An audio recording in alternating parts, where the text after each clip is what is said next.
vamos a empezar con Quique. Bueno, le voy a dejar que se presente él, porque claro, me ha empezado a decir cosas, y me he enterado de poco. ¿Vale? Sé que lleva mucho tiempo invirtiendo en criptomonedas, lleva más de 8 años asesorando, y pues os dejo con Quique un ratito. Ya me contáis a ver qué os parece, abrir las mentes, porque a mí cuando me hablan del tema legal, fiscal, etcétera, no me entra. Así que vamos con Quique Alonso.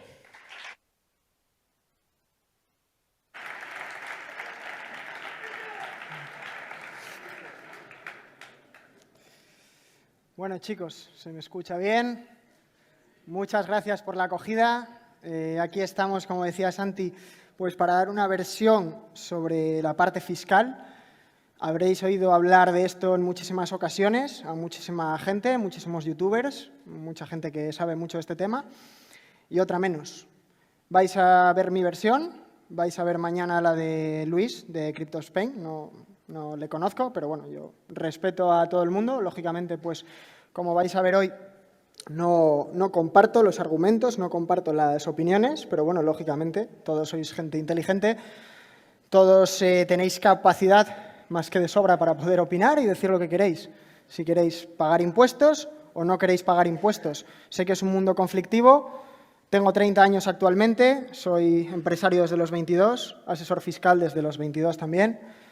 Y bueno, pues ya, como se dice en Asturias, en mi pueblo, tengo el culo pelado ya de ir a Hacienda, de dar conferencias y, lógicamente, siempre ser el que peor le caigo a todo el mundo, porque siempre digo las cosas que nadie quiere escuchar. Pero bueno, es parte de mi trabajo y es el rol que me toca jugar, ¿no? Entonces, el tema de los impuestos, como sabéis, es un tema controvertido, es un tema que también en muchos casos da lugar a discrecionalidad por parte de la inspección de poder interpretar una norma de una manera relativamente subjetiva y, lógicamente, no siempre a favor del contribuyente. Entonces, en el mundo cripto pasan varias cosas, ¿no? Pasa pues que, lógicamente, las personas que están en Hacienda, siendo personas muy capaces, personas muy inteligentes, pues lógicamente no conocen todavía bien este mundo, ¿vale? No saben exactamente qué es esto de las criptomonedas, qué es el staking, qué es el farming, qué es lending, qué son los airdrops, ese tipo de cosas que para vosotros pues es muy familiar, para ellos no. También pasa con los asesores fiscales. Tengo compañeros de profesión que son unos auténticos fenómenos, en muchos ámbitos mucho mejores que yo, pero me llaman para dar muchas charlas y conferencias sobre fiscalidad de criptomonedas a otros asesores fiscales. Bueno, pues siempre que empiezo a hablar de estas cosas, empiezo a hablar de los juegos, de que los chavales pues, están ganando dinero, ganando criptos, jugando a estas cosas, me miran y me dicen, ¿de qué hablas? Cuando hablo del metaverso, por ejemplo, ¿no? Y cuento el tema de los NFTs y de estas historias, pues al final dicen, joder, este tío, ¿de qué carajo me habla? ¿En qué mundo vive, no? Entonces, ahora mismo tenemos esa dicotomía, esas contingencias fiscales abiertas y saber que todavía hay muchas cosas pendientes de regular, ¿vale? Obviamente la norma está anticuada, eso lo sabemos todos. De hecho, bueno, pues muchos sabéis toda la controversia que hay, por ejemplo, con el modelo 720. Todos los que estáis aquí oísteis hablar de ese modelo, ¿no? La declaración de bienes en el extranjero. Y que, bueno, pues las criptos no tenían cabida. No sé por qué, por ejemplo, en Guipúzcoa concretamente obligaron a declararlas el año pasado, pero bueno, no lo sé, son cosas que ni siquiera yo entiendo, ¿no? Ahora hablan de sacar un modelo 721, como bien sabéis, para declarar las criptos que están en el extranjero, pero hablan de que teóricamente van a ser pues aquellos contribuyentes que tengan dinero en exchanges, ¿no? En exchanges, teóricamente, pues tú no tienes las claves privadas de tus criptos, sino que las tienen ellos. Ellos te custodian tus criptomonedas, ¿no? Tus posiciones. ¿Vale? En ese caso habrá que incluirlas. Lógicamente, la gente que tiene grandes cantidades en criptos no la tienen en los exchanges, como bien sabéis, ¿no? Vale. Están en wallets frías, están en Ledger, por ejemplo, ¿no? Claro. Eso no está en el extranjero. Un Ledger vive debajo de vuestra almohada, probablemente, ¿no? Entonces, hay mucha controversia, hay muchas cosas que están pendientes de regular. Hay que sacar un reglamento específico para quitarnos la duda a todos los criptoinversores, para quitarnos las dudas a todos los asesores fiscales que queremos hacer las cosas bien, chicos. A ver, en este mundo de las criptos, yo sé que muchos de vosotros pensaréis y habréis escuchado que yo tengo mis posiciones en un wallet, esto no es nominativo, esto no tributa. Vale. Yo te entrego a ti, por ejemplo, un billete de 50 euros por un servicio que tú me has prestado. Lógicamente, el billete no pone tu nombre, ¿no? Estamos de acuerdo. Pero, ¿cuál es tu competencia o tu diligencia o tu obligación como contribuyente? Pues facturarme a mí el servicio y declarar el IVA correspondiente, si es que es una actividad sujeta y no exenta, y el IRPF inherente a esa operación, ¿no? Estamos de acuerdo. El billete no pone tu nombre, con lo cual tú coges y dices, no lo declaro. Vale, muy bien. Una vez no pasa nada, 2 no pasa nada, 3 no pasa nada. ¿Qué pasa? Cuando ya empiezas a tener un nombre, ya empiezas a ser una persona conocida, todos tenemos a algún conocido que trabaja en Hacienda. Entonces, digamos que poco a poco se va filtrando que tú eres un prestador de servicios, eres un empresario y estás viviendo en la economía sumergida. ¿Qué es lo que pasa? Que si tú declaras o facturas un 10% de lo que generas, lógicamente Hacienda no es tonta.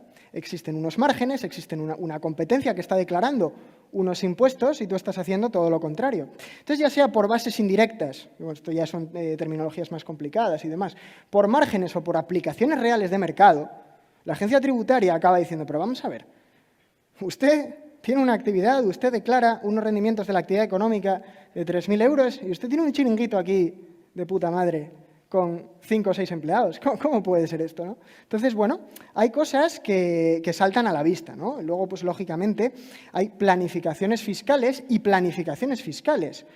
Hay economías de opción y hay circos fiscales. Circos, le monto una sociedad allá no sé dónde y la traigo para acá y luego traigo dividendos por transparencia fiscal y luego no sé qué y este tipo de cosas, ¿no? Vale.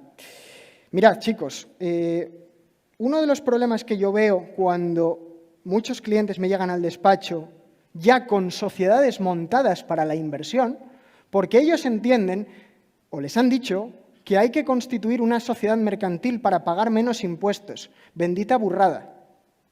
¿Vale? Bendita burrada. ¿Por qué? ¿Cuál es el tipo de gravamen en el impuesto sobre sociedades? ¿Alguien lo sabe? Qué enterados estáis, ¿eh? Vale. Muy bien. ¿Cuál es el tipo de gravamen al que una persona física tributa una plusvalía generada de una venta de criptomonedas? ¿Cuánto?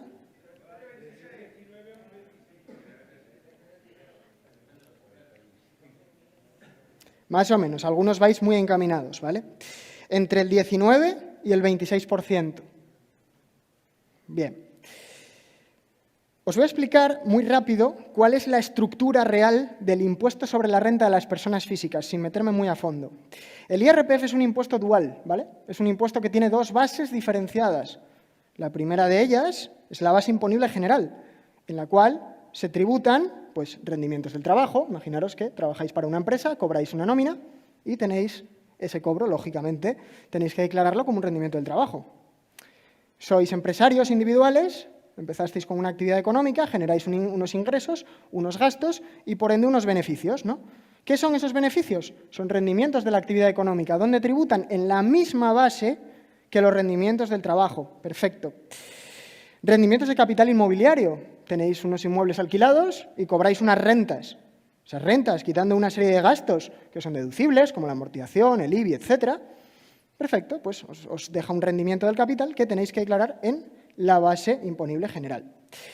Esta base puede llegar, bueno, obviamente como el IRPF está cedido un 50% a las comunidades autónomas, puede llegar en muchos casos al 47%, porque ya sabéis además las modificaciones fiscales que se hicieron en el ejercicio 2021, que desde mi punto de vista son completamente erróneas, pero como yo no mando ni me conoce nadie, pues esto es lo que hay, ¿no?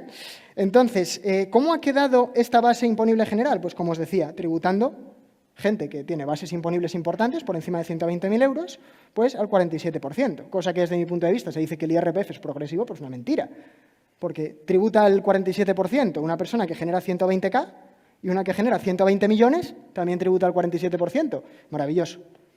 Lo hicieron estupendamente. Bueno, Dicho esto, esa es la base imponible general, ¿vale? Me comí algunos rendimientos, pero bueno, tampoco es cuestión de daros aquí una clase fiscal porque no es lo que queréis ni lo que necesitáis.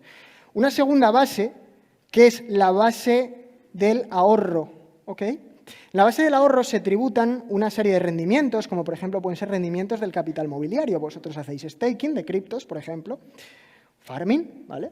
Farmeáis unos tokens LP, por ejemplo. Decís, bueno, pues he obtenido tantos rendimientos. Rendimientos del capital mobiliario. Obtengo unos dividendos, imaginaros, para aquellos que tenéis acciones de empresas, de compañías, ¿no? Porque seguramente muchos de vosotros habéis empezado invirtiendo en bolsa o actualmente lo hacéis. Decís, oye, pues mira, yo he cobrado estos dividendos de la empresa X, rendimientos del capital mobiliario. Perfecto. Voy a dar una vuelta más. Dentro de la base imponible del ahorro están las variaciones patrimoniales derivadas de la enajenación de un activo patrimonial. En cristiano, vendo unas criptos que he comprado a 10 en 15. ¿Cuánto obtengo? Una plusvalía de 5. ¿Ok? Tengo que tributarla dentro de esta segunda base. ¿A qué tipo de gravamen? Lógicamente depende. Alguno que estaba por ahí lo dijo muy bien. Dijisteis más o menos bien los tramos del 19 al 26%, pero de memoria os puedo decir más o menos cuáles son los rangos, ¿no? Sin más o menos, exactamente. De 0 a 6.000, el 19%. De 6.000 a 50.000, el 21%. De 50.000 a 200.000, el 23%. Y de 200.000 en adelante, esto es una novedad del 2021, al 26%. Entonces me llegan personas, como os decía, que constituyeron una sociedad porque entienden que están ganando un huevo en criptos. Ojo que esto pasa mucho, ¿eh? Que me llega gente preocupadísima al despacho y me dice, Quique, llevo 4 días sin dormir. Dije, pues yo también. No, el tema es el siguiente. Dice, no, es que claro, yo constituí una sociedad y demás porque, jolín, fíjate, yo creo que iba a dar unos 100.000 euros de rendimientos porque compré criptos hace mucho tiempo y se revalorizaron y tal y cual y todo esto maravilloso. Bien, 100.000 euros. Pongamos un ejemplo un poquito más sencillo, ¿vale? 20.000, que esto me lo he encontrado. Y gente constituyendo sociedades incluso con pérdidas. Con pérdidas, porque la gente muchas veces no sabe que las pérdidas, por ejemplo, que se han obtenido en bolsa, son perfectamente compensables con ganancias que se han obtenido por la plusvalía efectiva de criptos. ¿Cuándo se produce una plusvalía efectiva que hay que declarar? Cuando hay una venta, ¿ok? O cuando hay una permuta, ¿vale? Entonces, cuando hay una venta, yo vendo mis Bitcoin en el exchange y materializo la ganancia patrimonial, ¿ok? Obviamente, en ese momento tengo que tributar. Pero, ¿qué pasa si yo permuto? Es decir, yo no paso mis Bitcoin a fiat, sino que lo que hago es una permuta entre criptos. Cambio mis BTC por ETH, ¿ok? Por ejemplo, o ADA o cualquier otra cripto, que eso os pueda ocurrir. ¿Ahí qué es lo que se pone de manifiesto? Se pone de manifiesto una alteración en la composición del patrimonio del contribuyente. Y esto, por ley, tiene que tributar. Señores, ¿qué pasa? Os voy a poner otro ejemplo. Compro una casa con criptos, ¿no? Vale. Compro una casa con Bitcoin y esa casa cuesta 400.000 euros. Vale. La pago con Bitcoin porque tengo esas posiciones en mi wallet. Estupendo. ¿Qué es lo que pasa? Que hay una permuta de activos. Estoy permutando BTC por un activo inmobiliario. ¿Estamos de acuerdo? En ese momento se produce una alteración en la composición del patrimonio y, por ende, el contribuyente tiene que tributar. Vale. Muchos me diréis, Quique, ya, pero las wallets no nominativas, ¿quién sabe que el dinero sale? ¿Quién no sé qué? ¿Quién no sé cuánto? Vosotros imaginaros que estáis declarando unos rendimientos del trabajo de 25.000 euros al año, que no está mal, pero no es la panacea y no da normalmente, salvo que tengas unos ahorros cojonudos, para comprar un activo inmobiliario de ese calibre a pelo, sin apalancamiento, sin hipotecas, ¿no? Claro, aquí el tema es, oiga, si usted en el registro de la propiedad tiene a su nombre esta casa y usted declara unos rendimientos del trabajo de 25.000 euros, ¿vosotros pensáis que Hacienda es tonta? Pregunto, porque hay mucha gente que esto me lo plantea y yo digo, pero bueno, aparte, tened una cosa en cuenta, juegan con 4 años de ventaja, 4. Y son gente inteligente, gente preparada. Y yo conozco muy bien cómo funciona Hacienda, porque llevo 8 años pasando inspecciones. ¿Y sabéis lo que pasa? Que esas inspecciones que paso, el 80%, si no más, no son mías. Son de clientes que llegan al despacho bajo máxima desesperación. Os lo puedo asegurar. Y yo no quiero meter miedo a nadie. Yo lo único que quiero hacer es haceros conscientes de la realidad de las cosas. ¿Vale? Y jugar con la prescripción y que Hacienda tenga 4 años, es decir, que te pueda inspeccionar desde hoy 4 años atrás, que son los no prescritos, eso le da mucho tiempo para jugar, mucho tiempo para estudiar y mucho tiempo para formar a personas, porque a mí me consta, porque yo tengo amigos que acaban de acabar las oposiciones, que son criptoinversores como yo o como vosotros, que tienen el mismo conocimiento o más que yo de blockchain, con años luz de diferencia, y que saben cómo funciona la fiscalidad. Entonces, cuando oigo este tipo de cosas de estructuras societarias, circos societarios, como os decía antes, a mí se me ponen los pelos de punta. ¿Por qué? Porque vivimos en un país donde la tributación no es baja, eso lo sabemos todos. Y yo soy el primero que se queja. De hecho, podéis ver en mis redes sociales que hay vídeos donde yo propongo una serie de medidas fiscales para reducir los impuestos y reducirlos con creces. ¿Y qué es lo que voy a conseguir así? Reducir el fraude. ¿Sabéis por qué? Porque el fraude ya no sale tan rentable. Entonces, si el fraude no sale tan rentable, la recaudación estatal sube o baja. Sube. Porque además se evitan deslocalizaciones. Es decir, antes, creo que lo comentabas tú, justo de la que iba a entrar, Andorra, Portugal, ¿no? Maravilloso, claro. Pero es que el problema que tenemos en España es ese. Es que no sabemos apoyar a los que hay que apoyar, ¿no? Pero claro, las reglas del juego que tenemos son estas, ¿ok? Entonces, volviendo otra vez al ejemplo que os estaba poniendo, si vosotros en sede de IRPF, por unas plusvalías generadas por la venta de criptomonedas, estáis tributando, vamos a ponerle, ¿vale? Así al alza, a una media del 22%, ¿quién te recomendó que constituyeras una sociedad para tributar el 25%? Es que yo me quedo a cuadros, os lo digo de verdad, ¿eh? La gente a veces constituye sociedades como quien va al kiosco a comprar el marca. Voy al notario y me levanté, voy al notario que escuché en internet que había que constituir una sociedad. Vale, estupendo. ¿Sabéis todo lo que implica además tener una sociedad mercantil? Porque esto es la letra pequeña que normalmente no cuentan. Pues mirad, una sociedad mercantil hay que darse de alta en autónomos como autónomo societario. Es decir, ya no se paga una cuota de 280 euros al mes, más o menos, hablo de datos más o menos. Se paga más porque la base de cotización mínima exigida es mayor.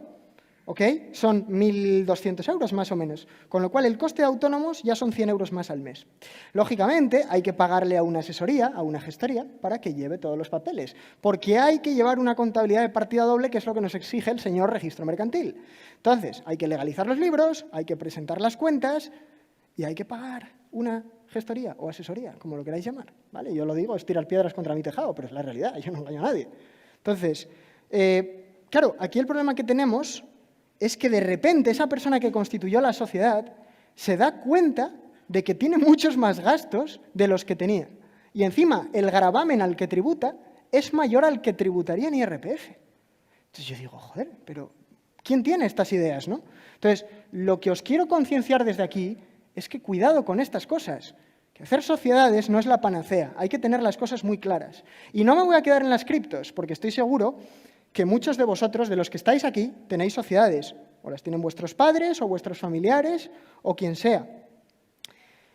¿Sabéis? Os voy a contar una historia, y esta historia creo que os va a gustar porque muchos no lo sabéis. ¿Sabéis por qué los grandes actores, los grandes deportistas, muchos los conoceréis, no hace falta ni que os diga los nombres, que están imputados por delito fiscal? Sabéis de quién hablo, ¿no? Porque salió en todos los telediarios, futbolistas profesionales, etcétera, ¿no? ¿Sabéis por qué es esto? Por la constitución de sociedades. Sociedades pantalla. Mirad, si yo soy futbolista del equipo X y gano 15 millones de euros al año de mi equipo y gano otros 30 en publicidad, como suele ser el caso de estos grandes deportistas, porque como sabéis son iconos mundiales con un tirón de 3.000 pares de cojones, pues lógicamente las marcas les pagan, ¿no? Bien, ¿qué pasa? constituyen sociedades, canalizan esos ingresos por derechos de imagen al 25%. ¿Y qué pasa? ¿Eso es legal? No. ¿Sabéis por qué no es legal? Porque Hacienda no es tonta. Porque aquí pasa una cosa. ¿Esa sociedad tiene un motivo económico válido para su constitución? ¿Sí o no? No. Es una mera pantalla tributaria. Porque los ingresos del futbolista X por derechos de imagen son de carácter personalísimo. Personalísimo. Entonces, ¿qué sentido tiene que fulanito X constituya una sociedad con I, con Z y con W para canalizar sus ingresos por derechos de imagen? Coge Hacienda y dice, no, vamos a ver, pero estos ingresos no tienen que tributar al 25% en sociedades. Porque si usted no existiera, esta sociedad no sería susceptible de obtener ingresos. ¿Estamos de acuerdo? Entonces, no es una sociedad de hecho, de derecho, es una sociedad sin motivo económico válido. Y cogen a todos estos señores y les hacen una integración a su impuesto sobre la renta a las personas físicas y les dicen que nanay de tributar al 25%, que todo a imputarlo al 48% o al 47% o al gravamen que sea. ¿Ok? Entonces, ayer salía un caso de una persona, es un caso desgraciado, pero bueno, para que lo sepáis, ¿no? Es una persona que dirigía todas las orquestas de la zona norte, concretamente en Galicia, y se suicidó. ¿Sabéis por qué se suicidó? Porque le condenaron a 35 años de cárcel debiendo 18 millones de euros a Hacienda. Delito fiscal como la copa de un pino, ¿no? ¿Qué pasa?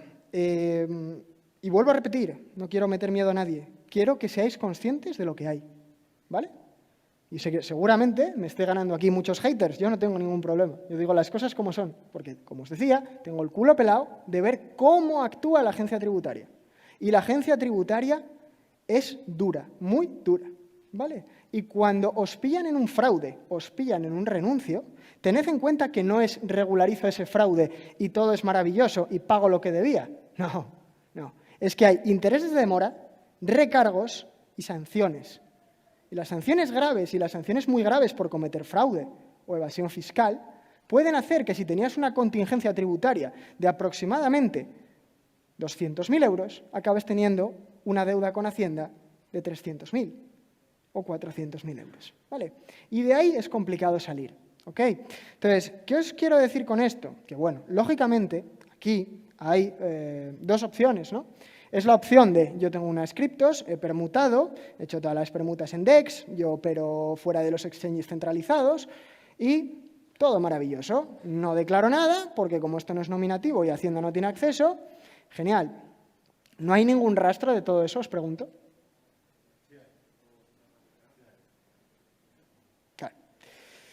Claro. Entonces, si se puede dejar un rastro, si dejas las miguitas de pan de la que haces el camino, ¿quién va a investigar las miguitas de pan? Claro, esto es importante conocerlo, chicos. Entonces, obviamente, es diligencia del contribuyente ser o no diligente, como la propia palabra indica, ¿no? Es decir, oye, como el ejemplo que os ponía del billete. El billete no pone mi nombre, no, pero yo quiero saber qué opciones tengo. Y la persona que va a venir aquí mañana, como os decía, máximo respeto por mi parte, os dirá todo lo contrario a lo que yo estoy diciendo. Las criptos no tributan, todas estas cosas. Vale, perfecto. Yo, sinceramente, aquí donde me veis, prefiero dormir por las noches. Yo. ¿Vale? Es una mala costumbre que tengo. Entonces, hay que ser consecuentes. Y sabiendo en qué tipos de gravamen nos manejamos, vamos a ver que sí, tengo que tributar, me van a cobrar impuestos. Sí, vale, ok, perfecto. Vivimos en España, un país que está hiper-mega gravado. Presión fiscal, esfuerzo fiscal. De acuerdo, yo soy el primero que los pago, ¿eh? Entonces, lo que os quiero decir y lo que os quiero concienciar es que el 90% de las operaciones que hacéis con criptos, en sede de la persona física, van a tributar como máximo un 26%. ¿Vale? Hay gente que le están quitando de sus ingresos por actividades económicas, capital inmobiliario, por trabajo, un 47, un 48, ¿vale? Un 25, un 26. No hace gracia a nadie, porque os están quitando flujo de caja disponible para invertir. Estamos de acuerdo, ¿no? Todos somos inversores, sabemos lo que hay. Pero yo os digo una cosa sinceramente, yo por pagar un 24% no pagarlo, yo no me busco problemas, ¿eh? Os lo digo abiertamente, ¿vale?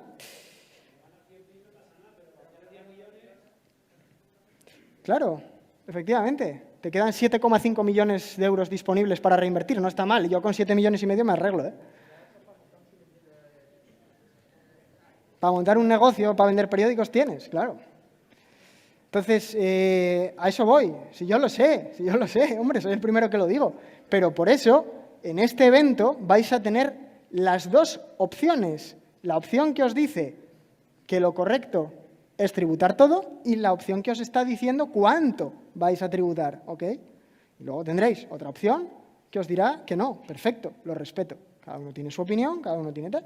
Y mañana vosotros mismos forjaréis vuestra propia opinión de lo que debéis de hacer o de lo que no debéis de hacer, ¿ok?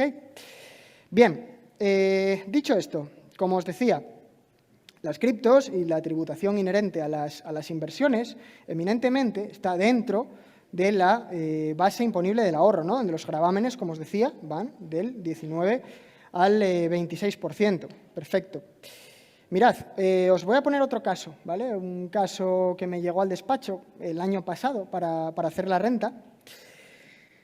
Y era un chico, pues, muy amable, muy majo, muy tal, y me dijo, mira aquí que estoy muy preocupado porque sé que me va a salir mucho a pagar en renta, voy a tener que pedir un préstamo al banco para pagar la renta. Fijaros lo que me dijo, ¿no? Porque me empezó a decir que si tenía rendimientos del trabajo, de la actividad económica de una actividad que tiene como autónomo, rendimientos del capital inmobiliario porque tiene varios inmuebles que heredó de no sé quién puestos en arrendamiento, tenía ganancias de criptomonedas, dividendos, o sea, tenía de todo, vamos, era una renta, vamos, para acordarse de ella, ¿no? Como quien dice, estaba preocupado porque él estimaba, pues eso, que iba a pagar aproximadamente pues, entre unos 10 y 15.000 euros que no tenía disponibles y él no quería deshacer posiciones, ¿vale? Porque lo entiendo perfectamente, no quería deshacer posiciones que tenía en inversiones para pagarle a Hacienda. Lógico y normal. Y yo soy el primero que bajan todos los santos cuando me viene la renta.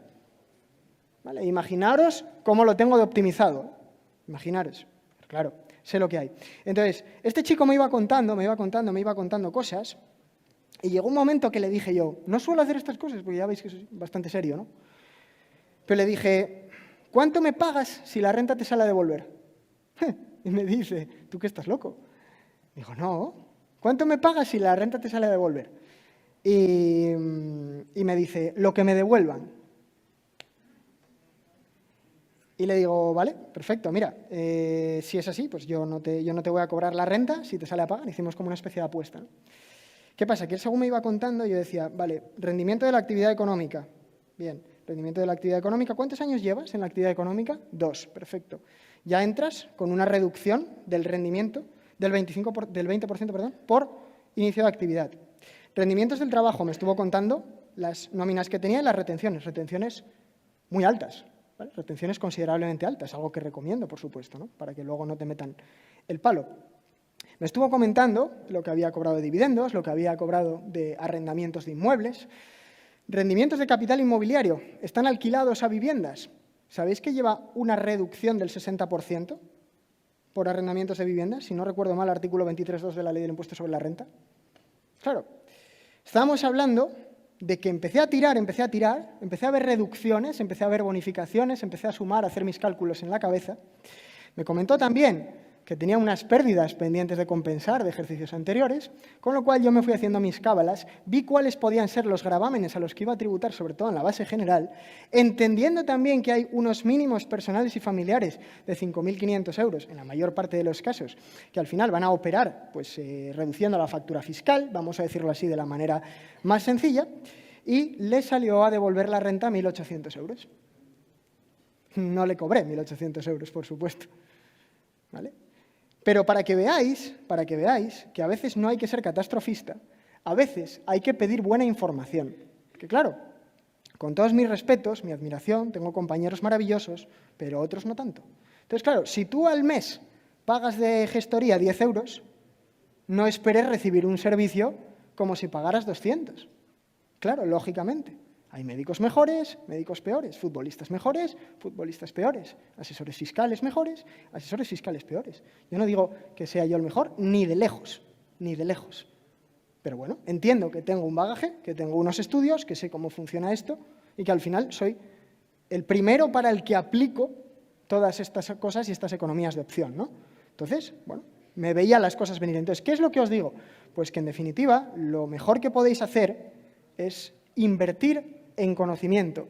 No estudiándolo vosotros, sino contratando a gente que realmente sepa de esto, ¿vale? Porque a lo mejor os va a quitar el susto del cuerpo y porque a lo mejor esa declaración de la renta hay que planificarla con carácter previo. No es, uy, llega junio, voy a pagar en renta 4.000 euros.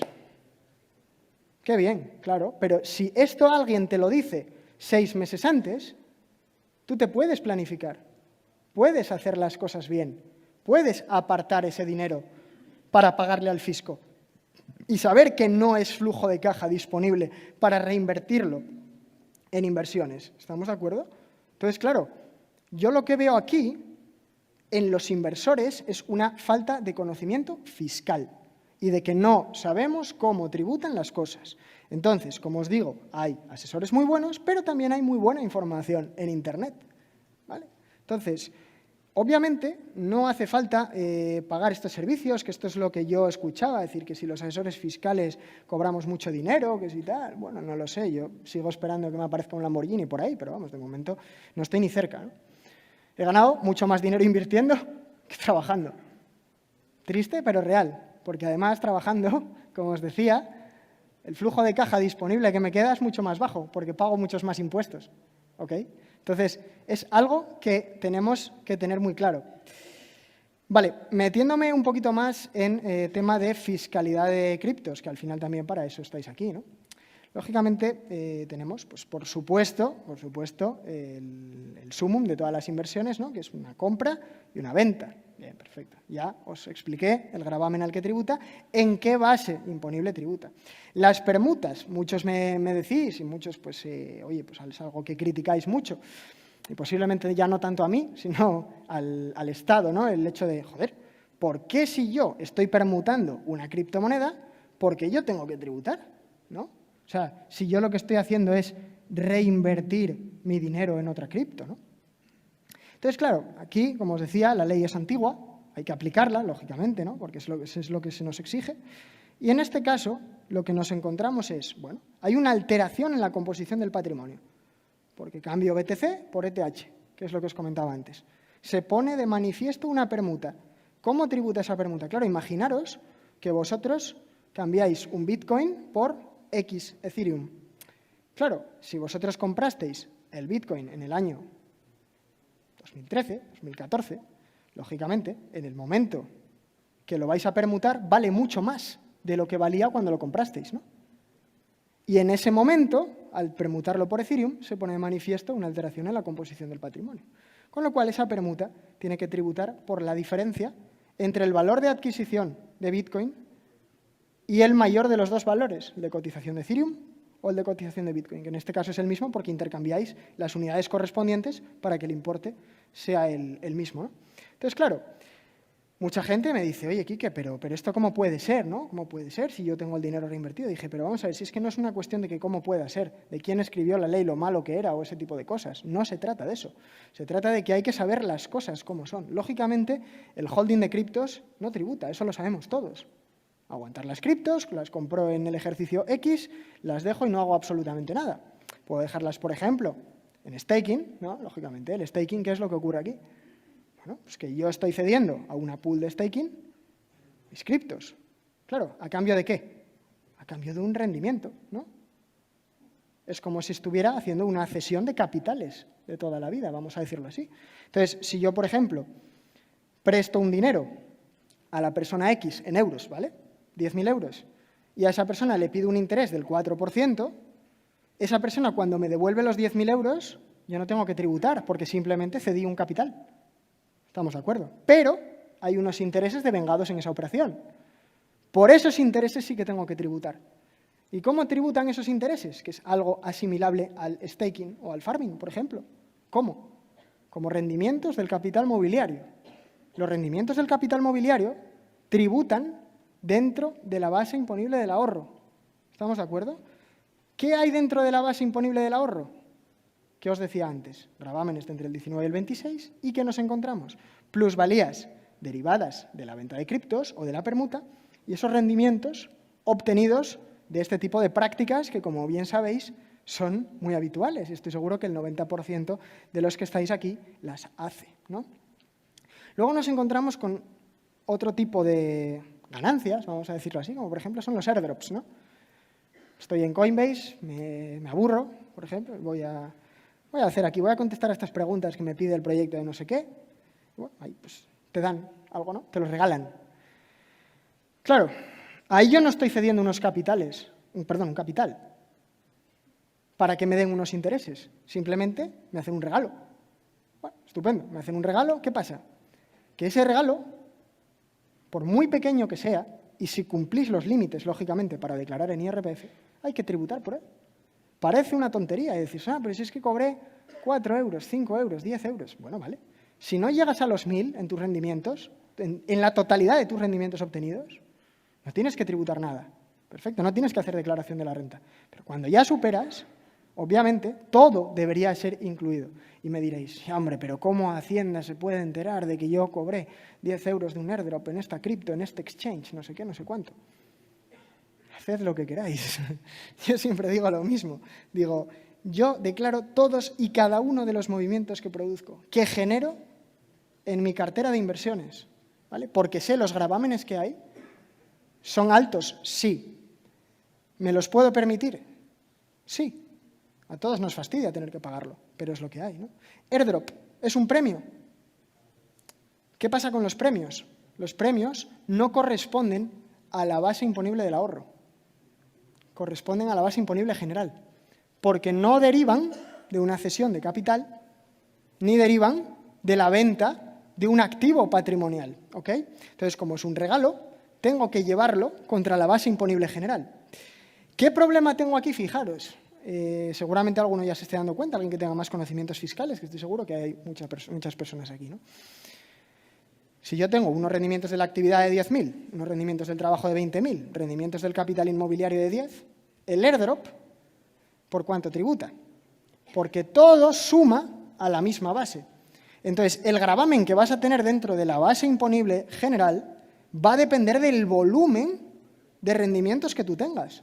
Entonces, claro, si tienes 50.000 y tu tipo marginal de tributación, vamos a poner que es el 35%, por decir algo así al alza, de ese airdrop vas a entregar un 35%.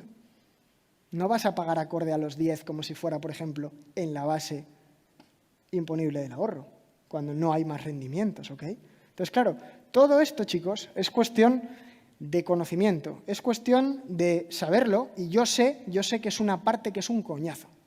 Y yo sé que a nadie de los que estáis aquí le gusta la fiscalidad. Y a nadie, por supuesto, le gusta pagar impuestos. Pero bueno, como digo siempre, a nadie le gusta comer tomate.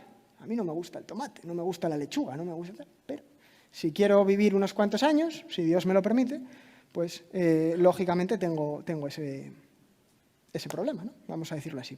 Entonces, no me quiero alargar más. Sé que hay muchísimas cosas, lógicamente, que quedan aquí pendientes para poder hablar. Son 40 minutos. Obviamente me han dado más tiempo que a mis compañeros y se lo agradezco, seguramente teniendo mucho peor contenido que ellos. Pero lo que os digo, queda a vuestra opción, a vuestra discrecionalidad, decidir, pues, tributar o no las criptos, ¿vale? Así que nada, desde aquí agradeceros vuestro tiempo, muchísimas gracias a todos por la atención y nada, nos vemos en otra ocasión, ¿vale?